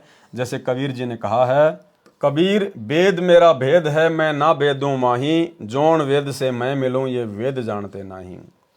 भावार्थ, परमेश्वर कबीर बंदी छोड़ जी ने कहा है कि जो चारों वेद है ये मेरे विषय में ही ज्ञान बता रहे हैं, परंतु इन चारों वेदों में वर्णित विधि द्वारा मैं प्राप्त नहीं हो सकता, जिसका वेद सूक्ष्म वेद अर्थात सूक्ष्म वेद में मेरी प्राप्ति का ज्ञान है। उसको चारों वेदों के ज्ञाता नहीं जानते, इस वचन को सुनकर उस समय के आचार्य जन कहते थे कि कबीर जी को भाषा का ज्ञान नहीं है। देखो, वेद को वेद कहा है, नहीं का नाही कहा है, ऐसे व्यक्ति को शास्त्रों का क्या ज्ञान हो सकता है। इसलिए कबीर जी मिथ्या भाषण करते हैं, इसकी बातों पर विश्वास नहीं करना। स्वामी दयानंद जी ने सत्यार्थ प्रकाश समोल्लास 11 पृष्ठ 306 पर कबीर जी के विषय में यही कहा है। वर्तमान में मुझदास रामपाल दास के विषय में विज्ञापनों में लिखे लेख पर आर्य समाज के आचार्यों ने यही आपत्ति व्यक्त की थी कि रामपाल को हिंदी भाषा भी सही नहीं लिखनी आती, वह को बै लिखता है, छोटी बड़ी मात्राओं को गलत लिखता है, कोमा व हलंत भी नहीं लगाता, इसका ज्ञान कैसे सही माना जाए। विचार, किसी लड़के का विवाह एक सुंदर सुशील युवती से हो गया। उसने साधारण वस्त्र पहने थे, मेकअप हार श्रृंगार नहीं कर रखा था। उसके विषय में कोई कहे कि यह भी कोई विवाह है, वधू ने मेकअप हार श्रृंगार आभूषण आदि नहीं पहने, नहीं किया है।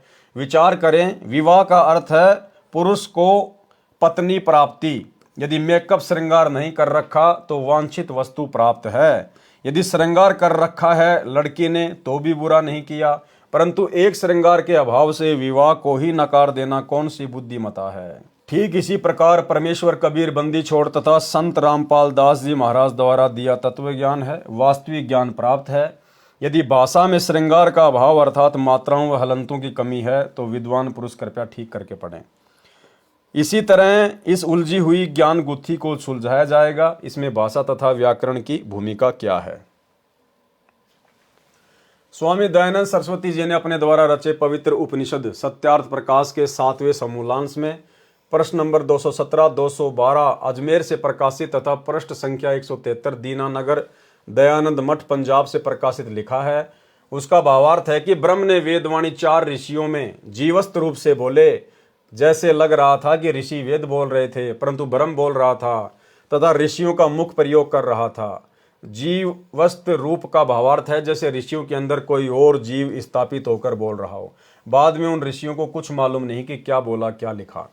जैसे कोई प्रेत आत्मा किसी के शरीर में प्रवेश करके बोलती है, उस समय लग रहा होता है कि शरीर वाला जीव ही बोल रहा है, परंतु प्रेत के निकल जाने के बाद उस शरीर वाले जीव को कुछ मालूम नहीं होता मैंने क्या बोला था।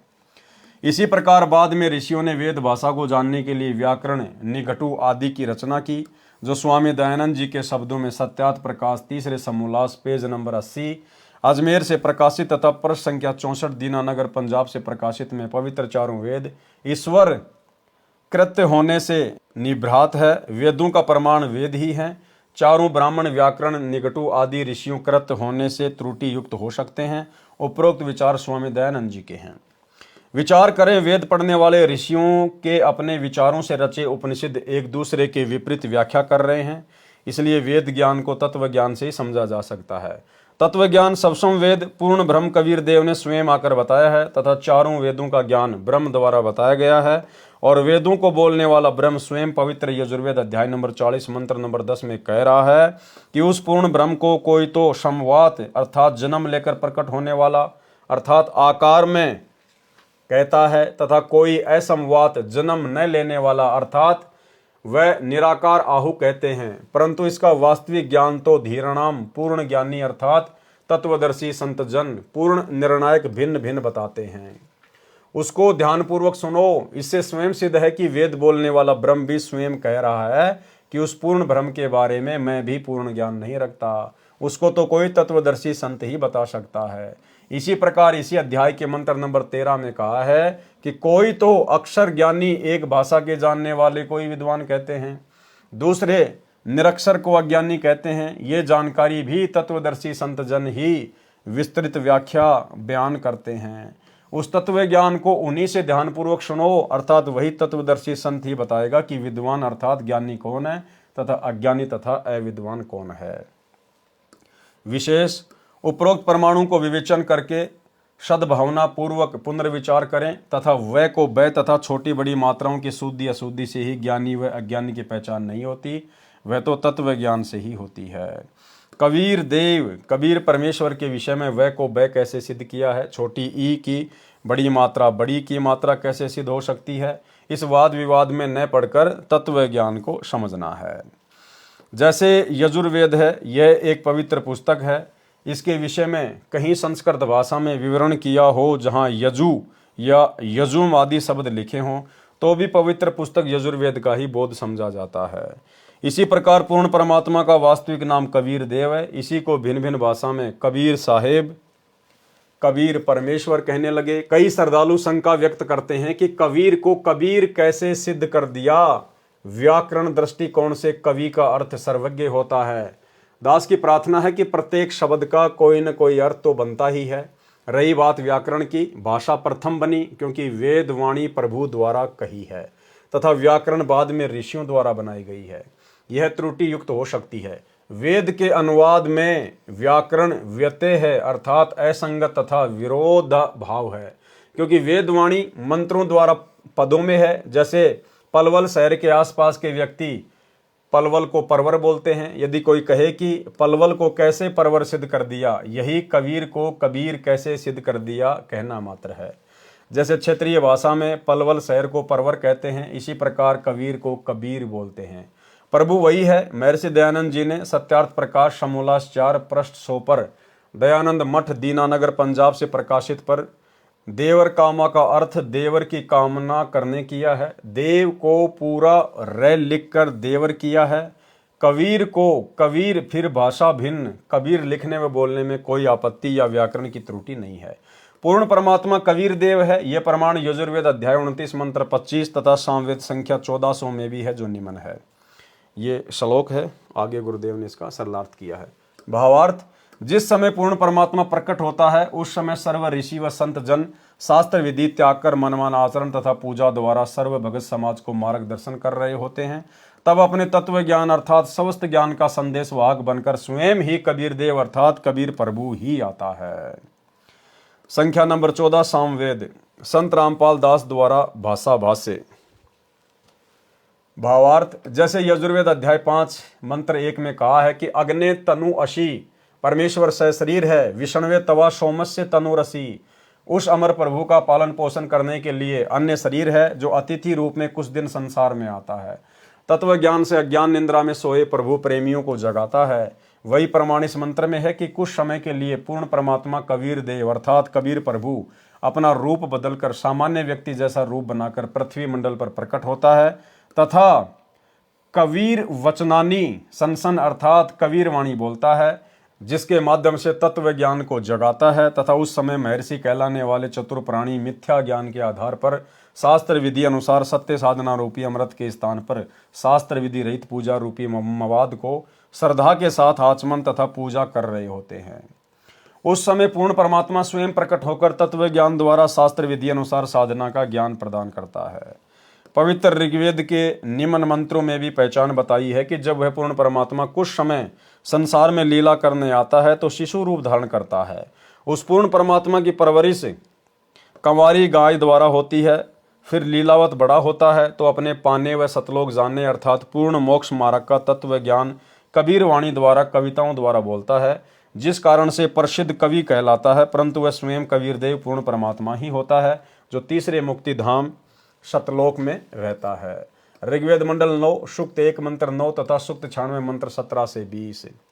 भावार्थ, पूर्ण परमात्मा अमर पुरुष जब लीला करता हुआ बालक रूप धारण करके स्वयं प्रकट होता है उस समय कंवारी गाय अपने आप दूध देती हैं, जिससे उस पूर्ण प्रभु की परवरिश होती है।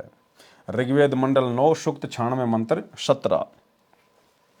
भावार्थ, वेद बोलने वाला ब्रह्म कह रहा है कि विलक्षण मनुष्य के बच्चे के रूप में प्रकट होकर पूर्ण परमात्मा कबीर देव अपने वास्तविक ज्ञान को अपनी कबीर गिरबी अर्थात कबीर वाणी द्वारा निर्मल ज्ञान अपने हंस आत्माओं अर्थात पुण्यात्मा अनुयायियों को कवि रूप में कविताओं लोकोक्तियों के द्वारा संबोधन करके अर्थात उच्चारण करके वर्णन करता है। वह स्वयं सत्य पुरुष कबीर ही होता है। ऋग्वेद मंडल 9 सूक्त 96 मंत्र 18। भावार्थ, मंत्र 17 में कहा है कि कबीर देव शिशु रूप धारण कर लेता है, लीला करता हुआ बड़ा होता है, कविताओं द्वारा तत्व ज्ञान वर्णन करने के कारण कवि की पदवी प्राप्त करता है अर्थात उसे कवि कहने लग जाते हैं। वास्तव में वह पूर्ण परमात्मा कबीर प्रभु ही है। उसके द्वारा रची अमृतवाणी कबीर वाणी कबीर गिरवी अर्थात कबीर वाणी कही जाती है, जो भक्तों के लिए स्वर्ग तुल्य सुखदायी होती है।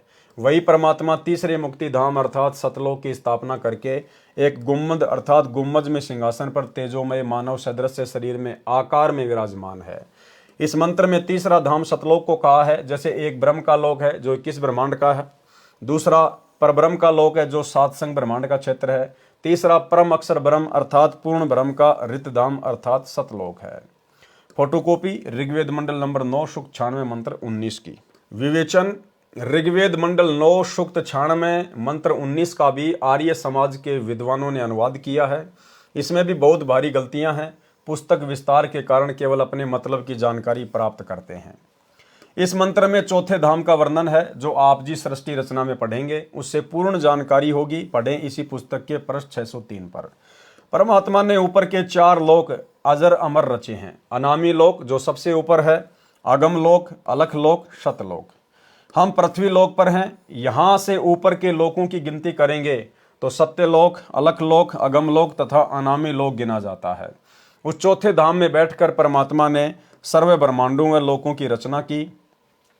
शेष रचना सतलोक में बैठकर की थी। आर्य समाज के अनुवादकों ने तुरिया परमात्मा अर्थात चौथे परमात्मा का वर्णन किया है। यह चौथा धाम है। उसमें मूल पाठ मंत्र 19 का भावार्थ है कि तत्वदर्शी संत चौथे धाम तथा चौथे परमात्मा का भिन्न भिन्न वर्णन करता है। पाठक जन कृपया पढ़ें सृष्टि रचना इसी पुस्तक के पेज नंबर 603 पर, जिससे आप जी को ज्ञान होगा कि लेखक संत रामपाल दास ही वह तत्वदर्शी संत है जो तत्व ज्ञान से परिचित है। फोटोकॉपी ऋग्वेद मंडल 9 सूक्त 96 मंत्र 20। विवेचन ऋग्वेद मंडल 9 सूक्त 96 मंत्र 20 का यथार्थ ज्ञान जानते हैं। इस मंत्र का अनुवाद महर्षि दयानंद के चेलों द्वारा किया गया है। इनका दृष्टिकोण ये रहा है कि परमात्मा निराकार है, क्योंकि महर्षि दयानंद जी ने ये बात दृढ़ की है कि परमात्मा निराकार है। इसलिए अनुवादक ने सीधे मंत्र का अनुवाद घुमा फिरा कर किया है। जैसे मूल पाठ में लिखा है कि ये मंत्र है, जैसे पूर्व में वेद मंत्रों में कहा है कि परमात्मा ऊपर के लोक में रहता है, वहां से गति करके पृथ्वी पर आता है, अपने रूप को अर्थात शरीर के तेज को सरल करके आता है। इस ऋग्वेद मंडल 9 सूक्त 96 मंत्र 20 में उसी की पुष्टि की गई है।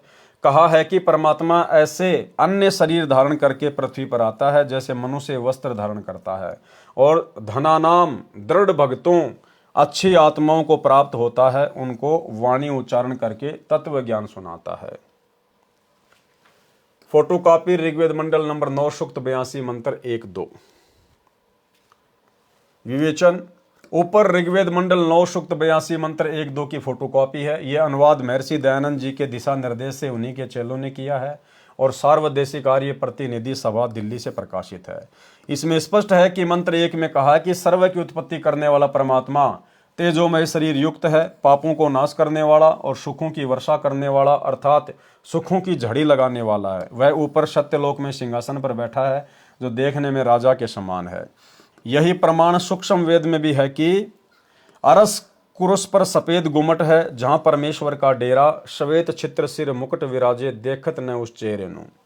यही प्रमाण बाइबल ग्रंथ तथा कुरान शरीफ में भी है कि परमात्मा ने 6 दिन में सृष्टि रची और 7वें दिन ऊपर आकाश में तख्त अर्थात सिंहासन पर जा विराजा।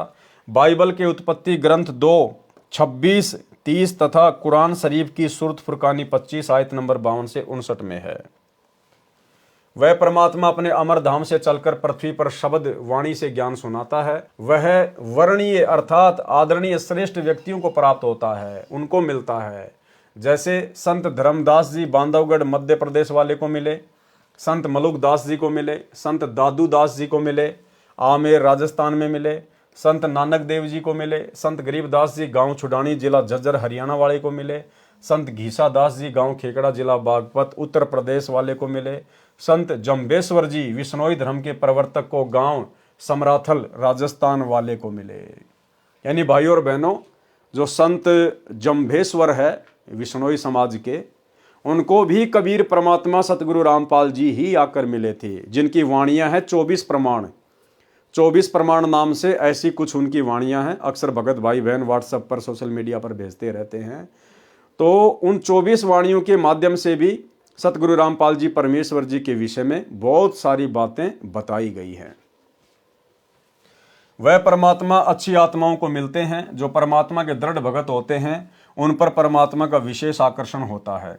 उदाहरण भी बताया है कि जैसे विद्युत अर्थात आकाशीय बिजली सने वाले स्थानों को आधार बनाकर गिरती है, जैसे कांसी धातु पर बिजली गिरती है। पहले कांसी धातु के कटोरे, गिलास, थाली, बेले आदि आदि होते थे। वर्षा के समय तुरंत उठाकर घर के अंदर रखा करते थे। वर्द कहते थे कि कांसी के बर्तन पर बिजली अमूमन गिरती है। इसी प्रकार परमात्मा अपने प्रिय भक्तों पर आकर्षित होकर मिलते हैं। मंत्र नंबर 2 में तो यह भी स्पष्ट किया है कि परमात्मा उन अच्छी आत्माओं को उपदेश करने की इच्छा से स्वयं महापुरुषों को मिलते हैं। उपदेश का भावार्थ है कि परमात्मा तत्व ज्ञान बताकर उनको दीक्षा भी देते हैं।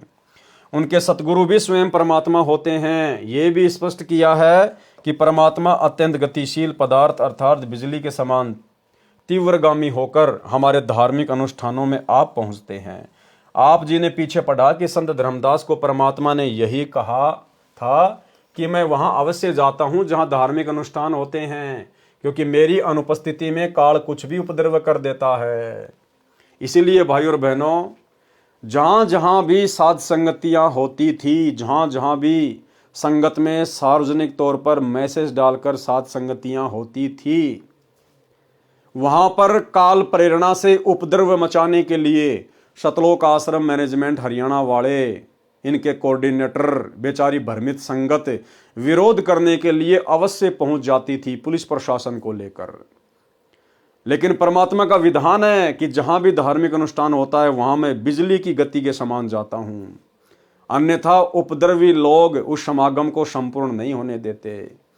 लेकिन भाई और बहनों, जहां जहां भी साध संगति हुई, जब जब साध संगति हुई, परमेश्वर ने हमेशा साध संगतियों को सफल करवाया। सतलोक आश्रम मैनेजमेंट हरियाणा के लाख उपद्रवों के बावजूद भी गुरुदेव भगवान के आशीर्वाद से साध संगतियां सफल होती थी। इसका मतलब साध संगतियों में परमेश्वर अवश्य आते हैं, क्योंकि वहां उनको भोग लगाया जाता है, उन्हीं की महिमा की जाती है। जिससे साधकों की आस्था परमात्मा से छूट जाती है। मेरे रहते वह ऐसी गड़बड़ नहीं कर सकता, मेरे रहते वो ऐसी गड़बड़ नहीं कर सकता। कौन कह रहे हैं? परमात्मा, गुरुदेव भगवान। जबकि ऐसी अनेकों गड़बड़ी बहुत बड़ी बड़ी सतलोक आश्रम मैनेजमेंट हरियाणा वालों के समागम में हो चुकी है। आप लोगों ने मध्य प्रदेश का एक समागम देखा होगा, जिस समागम के अंदर वहां का जो कोऑर्डिनेटर था गंगाराम मीणा, वहां पर हजारों की संख्या में संगत थी, सत्संग चल रहा था, रमेणी हो रही थी। अचानक से बजरंग दल के कुछ लोग आए और उन्होंने गोलियां चलानी शुरू कर दी, जिसमें वहां के कोऑर्डिनेटर गंगाराम मीणा की गोली लगने से मृत्यु हो गई और वो समागम कैंसिल हो गया। इसका मतलब वहां पर गुरुदेव भगवान विराजमान नहीं थे, वहां परमात्मा का कोई आशीर्वाद नहीं था। अन्यथा परमात्मा कहते कि अगर मैं ना रहूं तो काल उपद्रव मचा दे। इसका मतलब वहां पर उपद्रव मचा, अर्थात गुरुदेव भगवान की रजा इन लोगों पर नहीं है। 2018 में इन लोगों ने रोहतक के पशु मेला ग्राउंड में कबीर प्रकट दिवस का कार्यक्रम रखा, और भाई और बहनों, इतनी भयंकर मूसलाधार बारिश हुई जिसके ऊपर दास पहले वीडियो बना चुका है। इनका प्रोग्राम कैंसिल। इसका मतलब गुरुदेव भगवान की कोई रजा नहीं थी। तो भाई और बहनों, गुरुदेव की रजा है सत्सेवकों के ऊपर, साध संगतियों के ऊपर। इसलिए गीता अध्याय 3 श्लोक 15 में कहा है कि वह अविनाशी परमात्मा जिसने ब्रह्म को भी उत्पन्न किया सदा ही यज्ञों में प्रतिष्ठित है, अर्थात धार्मिक अनुष्ठानों में उसी को इष्ट रूप में मानकर आरती स्तुति करनी चाहिए। इस ऋग्वेद मंडल 9 सूक्त 82 मंत्र 2 में यह भी स्पष्ट किया है कि आप कबीर देव हैं जो सर्व को उपदेश देने की इच्छा से आते हो। आप पवित्र आत्मा हैं, हमारे पापों को छुड़वाकर अर्थात नाश करके हे अमर परमात्मा आप हमको सुख दें, और हम आपकी संतान है, हमारे प्रति वह वात्सल्य वाला प्रेम भाव उत्पन्न करते हुए उसी सुंदर रूप को उत्पन्न करें, अर्थात हमारे को अपने बच्चे जानकर जैसे पहले और जब चाहें तब आप अपनी प्यारी आत्माओं को प्रकट होकर मिलते हैं, उसी तरह से हमें भी दर्शन दें। फोटोकॉपी ऋग्वेद मंडल नंबर 9 सूक्त 86 मंत्र 26-27 विवेचन। ये फोटोकॉपी ऋग्वेद मंडल 9 सूक्त 86 मंत्र 26 की है। जो आर्य समाज के आचार्यों व महर्षि दयानंद के चेलों द्वारा अनुवादित है, जिसमें स्पष्ट है कि यज्ञ करने वाले अर्थात धार्मिक अनुष्ठान करने वाले यजमानों अर्थात भक्तों के लिए परमात्मा सब रास्तों को सुगम करता हुआ अर्थात जीवन रूपी सफर के मार्ग को दुखों रहित करके सुगम बनाता हुआ उनके विघ्नों अर्थात संकटों का मर्दन करता है अर्थात संकटों को समाप्त करता है, भक्तों को पवित्र अर्थात पाप रहित विकार रहित करता है। जैसा कि अगले मंत्र 27 में कहा है कि जो परमात्मा धूलोक अर्थात सत्यलोक के तीसरे पृष्ठ पर विराजमान है, वहां पर परमात्मा के शरीर का प्रकाश बहुत अधिक है। उदाहरण के लिए परमात्मा के एक रोम शरीर के बाल का प्रकाश करोड़ सूर्य तथा इतने ही चंद्रमाओं के मिले जुले प्रकाश से भी अधिक है। यदि वह परमात्मा उसी प्रकाश युक्त शरीर से पृथ्वी पर प्रकट हो जाए तो हमारी चरम दृष्टि उन्हें देख नहीं सकती। जैसे उल्लू पक्षी दिन में सूर्य के प्रकाश के कारण कुछ भी नहीं देख पाता है, यही दशा मनुष्य की हो जाए। इसलिए वह परमात्मा अपने रूप अर्थात शरीर के प्रकाश को सरल करता हुआ उस स्थान से जहां परमात्मा ऊपर रहता है वहां से गति करके बिजली के समान क्रीड़ा अर्थात लीला करता हुआ चलकर आता है, श्रेष्ठ पुरुषों को मिलता है। यह भी स्पष्ट है कि आप कवि अर्थात कबीर देव हैं, हम उन्हें कबीर साहिब कहते हैं। विवेचन, ये फोटोकॉपी ऋग्वेद मंडल 9 सूक्त 86 के मंत्र 27 की है।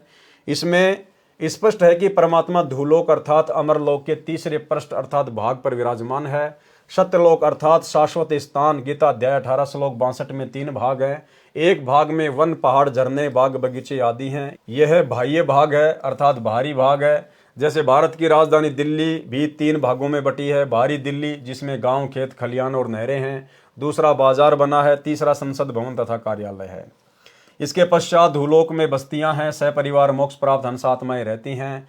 पृथ्वी पर जैसे भगत को भक्तात्मा कहते हैं, इसी प्रकार सत्यलोक में हंसात्मा कहते हैं। तीसरे भाग में सर्वोपरि परमात्मा का सिंहासन है, उसके आसपास केवल नर आत्माएं रहती हैं। वहाँ स्त्री पुरुष का जोड़ा नहीं है। वे यदि अपना परिवार चाहते हैं तो शब्द वचन से केवल पुत्र उत्पन्न कर लेते हैं। इस प्रकार शाश्वत स्थान अर्थात सत्यलोक 3 भागों में परमात्मा ने बांट रखा है। वहाँ यानी सतलोक में प्रत्येक स्थान पर रहने वालों में वृद्धावस्था नहीं है, वहाँ मृत्यु नहीं है। इसलिए गीता अध्याय 7 श्लोक 29 में कहा है कि जो जरा अर्थात वृद्ध अवस्था तथा मरण अवस्था अर्थात मृत्यु से छूटने का प्रयत्न करते हैं, वे तत्ब्रह्म अर्थात परम अक्षर ब्रह्म को जानते हैं। सतलोक में सत्य पुरुष रहता है, वहाँ पर जरा मरण नहीं है, बच्चे युवा होकर सदा युवा रहते हैं। फोटोकॉपी ऋग्वेद मंडल नंबर 9 सूक्त 54 मंत्र 3। विवेचन, ऋग्वेद मंडल 9 सूक्त 54 मंत्र 3 की फोटोकॉपी में आप देखें। इसका अनुवाद आर्य समाज के विद्वानों ने किया है। उनके अनुवाद में भी स्पष्ट है कि वह परमात्मा भुवनोपरि संपूर्ण ब्रह्मांडों के ऊर्ध्व अर्थात ऊपर तिष्ठति विराजमान है, ऊपर बैठा है। इसका यथार्थ अनुवाद इस प्रकार है, जैसे सूर्य ऊपर है और अपना प्रकाश तथा उष्णता से सर्व को लाभ दे रहा है, इसी प्रकार ये अमर परमेश्वर जिसका ऊपर के मंत्रों में वर्णन किया है, सर्व ब्रह्मांडों के ऊपर बैठकर अपनी निराकार शक्ति से सर्व प्राणियों को लाभ दे रहा है तथा सर्व ब्रह्मांडों का संचालन कर रहा है। फोटोकॉपी ऋग्वेद मंडल नंबर 9 सूक्त 20 मंत्र 1। विवेचन, ऋग्वेद मंडल 9 सूक्त 20 मंत्र 1 का अनुवाद भी आर्य समाज के विद्वानों ने किया है। इसका अनुवाद ठीक कम गलत अधिक है। इसमें मूल पाठ में लिखा है विशेष। इस मंत्र के अनुवाद में आप फोटोकॉपी में देखेंगे तो पता चलेगा कि कई शब्दों के अर्थ आर्य विद्वानों ने छोड़ रखे हैं, जैसे प्र वारे भी, जिस कारण से वेदों का यथार्थ भाव सामने नहीं आ सका। मेरे अनुवाद से स्पष्ट है कि वह परमात्मा अच्छी आत्माओं दृढ़ भक्तों को ज्ञान देता है। उसका नाम भी लिखा है कबीर देव, हम कबीर परमेश्वर कहते हैं। प्रमाण ऋग्वेद मंडल 9 सूक्त 95 मंत्र 2। ऋग्वेद मंडल 9 सूक्त 95 मंत्र 2 का अनुवाद महर्षि दयानंद के चेलों ने किया है, जो बहुत ठीक किया है। इसका भावार्थ है कि पूर्वोक्त परमात्मा अर्थात जिस परमात्मा के विषय में पहले वाले मंत्रों में ऊपर कहा गया है, वह अपना शरीर धारण करके सत्य भक्ति का मार्ग अर्थात यथार्थ आध्यात्मिक ज्ञान अपनी अमृतवाणी वाक अर्थात वाणी द्वारा मुक्ति मार्ग की प्रेरणा करता है। वह मंत्र ऐसा है जैसे नाविक नौका में बैठकर पार कर देता है, ऐसे ही परमात्मा सत्य भक्ति मार्ग रूपी नौका के द्वारा साधक को संसार रूपी दरिया से पार करता है। वह देवानाम देव, सब देवों का देव अर्थात सब प्रभुओं का प्रभु परमेश्वर वाणी रूपी ज्ञान यज्ञ के लिए नामों का आविष्कार करता है। अर्थात जैसे गीता अध्याय 17 श्लोक 23 में ओम तत् सत में तत् तथा सत ये गुप्त मंत्र हैं, जो उसी परमेश्वर ने मुझे रामपाल दास को बताए हैं, उनसे ही पूर्ण मोक्ष संभव है। सूक्ष्म वेद में परमेश्वर ने कहा है कि सोहम शब्द हम जग में लाए, सार शब्द हम गुप्त छुपाए। भावार्थ, परमेश्वर ने स्वयं सोम शब्द भक्ति के लिए बताया है। ये 100 मंत्र किसी भी प्राचीन ग्रंथ वेद, गीता, कुरान, पुराण तथा बाइबल में नहीं है। फिर सूक्ष्म वेद में कहा है कि सोहम ऊपर और है, सत सुकृत एक नाम, सब हंसों का जहाँ वास है, बस्ती है बिन ठाम। भावार्थ, सोहम नाम तो परमात्मा ने प्रकट कर दिया, आविष्कार कर दिया, परंतु सार शब्द को गुप्त रखा था। अब मुझे लेखक संत रामपाल को बताया है, तो साधकों को दीक्षा के समय बताया जाता है। इसका गीता अध्याय 17 श्लोक 23 में कहे ओम तत्सत से संबंध है। यानी सोहम शब्द तो कबीर परमेश्वर जी ने बारंबार जब भी आए तब उन्होंने बताया, लेकिन जो सार शब्द है, जो गुप्त है, वो उन्होंने किसी को नहीं बताया था। तो वो आज कौन बता रहे हैं? गुरुदेव कह रहे हैं कि ये दास बता रहा है। और वेद क्या कह रहे हैं कि वो परमात्मा गुप्त मंत्रों का आविष्कार करता है। तो कौन हुए सतगुरु रामपाल जी जो आज सार नाम दे रहे हैं? वो गुप्त मंत्र बता रहे हैं, स्वयं कबीर देव। प्रमाण ऋग्वेद मंडल नंबर 9 सूक्त 94 मंत्र 1। विवेचन ऋग्वेद मंडल नंबर 9 सूक्त 94 मंत्र 1 का अनुवाद भी आर्य समाज के विद्वानों द्वारा किया गया है। विवेचन पुस्तक विस्तार को ध्यान में रखते हुए उन्हीं के अनुवाद से अपना मत सिद्ध करते हैं। जैसे पूर्व में लिखे वेद मंत्रों में बताया गया है कि परमात्मा अपने मुख कमल से वाणी उच्चारण करके तत्व ज्ञान बोलता है। लोकोक्तियों के माध्यम से, कवित्व से, दोहों, शब्दों, साखियों, चौपाइयों के द्वारा वाणी बोलने से प्रसिद्ध कवियों में से भी एक कवि की उपाधि प्राप्त करता है। उसका नाम कबीर देव अर्थात कबीर साहिब है। इस ऋग्वेद मंडल 9 सूक्त 94 मंत्र 1 में भी यही कहा है कि जो सर्वशक्तिमान परमेश्वर है वह कवियों की तरह आचरण करता हुआ पृथ्वी पर विचरण करता है। तो भाई और बहनों, आज के वीडियो में केवल इतना ही, क्योंकि आज के वीडियो में परमेश्वर ने वेदों के श्लोकों का, मंत्रों का अधिक वर्णन किया हुआ था। तो गुरुदेव के कर कमल से लिखित होने के कारण हमने इसको पढ़ना जरूरी है, क्योंकि हम पूरी पुस्तक को पढ़ेंगे। आने वाले समय में टीवी चैनलों पर ये वीडियो चला करेंगे, इसलिए हम भाई बहन इसको बिल्कुल भी हल्के में ना लें। इनको भले ही हमारे विशेष मतलब के नहीं हैं, क्योंकि गुरुदेव ने हमें बारंबार ये बातें समझा रखी हैं, हमें समझ में आ चुकी हैं, परंतु अन्य जगत वाले भाई बहनों के लिए सबूत के तौर पर ये वीडियो बनाना जरूरी था। बाकी कल जो वीडियो बनेगा रात्रि 8 बजे जो आप लाइव देखेंगे वो हमारे बहुत मतलब का होगा। तो आज के वीडियो में केवल इतना ही। गुरुदेव भगवान हम सबको आज्ञा दे, इजाज़त दे, आशीर्वाद दे। बंदी छोड़ सतगुरु रामपाल जी भगवान की जय हो।